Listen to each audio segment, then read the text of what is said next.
نصیب فرمائے۔ دیکھیے کچھ باتیں سمجھنا ہے یہاں پر کہ اپنی زندگی میں کبھی بھی وہ کام نہیں کرنا ہے، کبھی بھی وہ عمل نہیں کرنا ہے کہ ہماری وجہ سے کسی کو تکلیف پہنچے، کسی پر زیادتی ہو، کسی پر ظلم ہو، کسی کو نقصان پہنچے، کوئی ہماری وجہ سے پریشان ہو، کسی کا مال نہیں کھانا ہے، کسی پر زیادتی نہیں کرنی ہے، کسی پر ظلم نہیں کرنا ہے۔ یہ چیزیں زندگی میں یاد رکھنا ہے ہمیشہ کہ کسی کی مجبوری کا غلط فائدہ نہیں اٹھانا ہے کہ کوئی آدمی مجبور ہے اور مجبوری کی وجہ سے غلط فائدہ نہیں اٹھانا ہے۔ اگر کوئی شخص ایسا کرتا ہے کہ کسی کی مجبوری کا غلط فائدہ اٹھا رہا ہو یا کسی پر ظلم اور زیادتی کر رہا ہو، کسی کو بار بار نقصان پہنچا رہا ہو، کسی کو بار بار تکلیف پہنچا رہا ہو، کسی کا مال ظلم اور زیادتی کے ساتھ کھا رہا ہو، حرام کھا رہا ہو،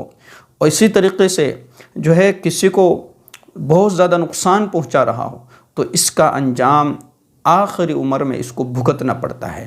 یہ اپنا انجام آخری عمر میں دیکھتا ہے کہ جب یہ زندگی اور موت کے درمیان میں لڑ رہا ہوتا ہے۔ اس لیے ہمیں ان تمام چیزوں سے بچنا ہے کہ ہماری وجہ سے کسی کو تکلیف نہ پہنچے، کسی کو نقصان نہ پہنچے، ہماری وجہ سے کوئی پریشان نہ ہو، ورنہ ان تمام چیزوں کا انجام یہ اپنی آخری عمر میں ضرور دیکھتا ہے۔ آپ نے دیکھے ہوں گے اور کئی لوگ دیکھے ہوں گے کہ جو اپنی آخری عمر کے لمحات کو بڑی مشکلوں سے گزارتے نظر آتے ہیں۔ اب یہاں پر ایک آپ کو سمجھنے کی چیز میں آپ کو سمجھا رہا ہوں کہ جو آدمی، جو بندہ نمازوں کا پابند ہوتا ہے یا مومن ہوتا ہے یا کہیے کہ کچھ نیک اعمال بھی کرتا ہے، کچھ اچھے عمل بھی کرتا ہے، لیکن اس کی زندگی میں کچھ ایسے اعمال ہیں کہ جس کی وجہ سے لوگوں کو تکلیف پہنچی ہے، لوگ اس سے پریشان ہوں، لوگوں کو اس نے بہت زیادہ تکلیف پہنچائی ہے، لوگوں کا مال اس نے چھن کر کے کھایا ہو، لوگوں کی مجبوریوں کا اس نے غلط فائدہ اٹھایا ہو، لیکن دوسری طرف اس کے کچھ اعمال نیک بھی ہے، تو اللہ رب العزت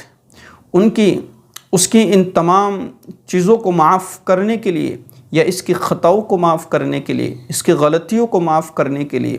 دنیا ہی میں اس کو سزا سناتے ہیں تاکہ آخرت کا عذاب ہلکا ہو جائے۔ باقی اللہ کا معاملہ ہے، اللہ جانتا ہے۔ اللہ کے معاملے میں اور اللہ کے حق میں یا اللہ کے فیصلے میں کوئی انگلی نہیں اٹھا سکتا یا کوئی ہاتھ نہیں ڈال سکتا، اللہ جانتا ہے۔ لیکن یہ بات ہے کہ جب آدمی کسی پر ظلم اور زیادتی کرتا ہے،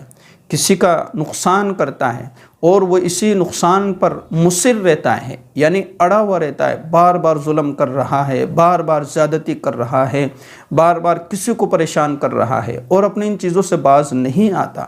تو ان تمام چیزوں کا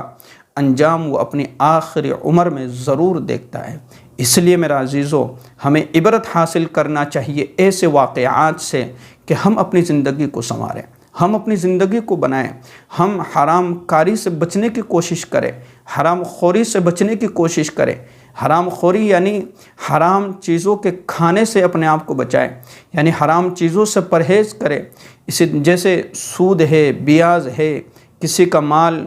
چھین کر کے کھاتے ہیں، کسی کا مال جو ہے لے لیا ہے لیکن واپس دینے کی امیدیں یا واپس دینے کی تمنا یا واپس دینے کا دل میں خیال نہیں آتا، سامنے والا مجبور ہے اور ہم نے اس کے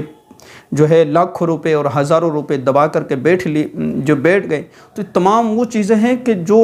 دوسرے انسان کو تکلیف پہنچانے والی ہے اور کسی کی مجبوری کا غلط فائدہ اٹھانے والی چیزیں، تو ان تمام چیزوں سے اپنے آپ کو بچانا ہے اور ایسے واقعات سے ہمیں عبرت حاصل کرنا ہے اور اپنی زندگیوں کو بنانے کی کوشش کرنا ہے۔ السلام علیکم ورحمۃ اللہ وبرکاتہ۔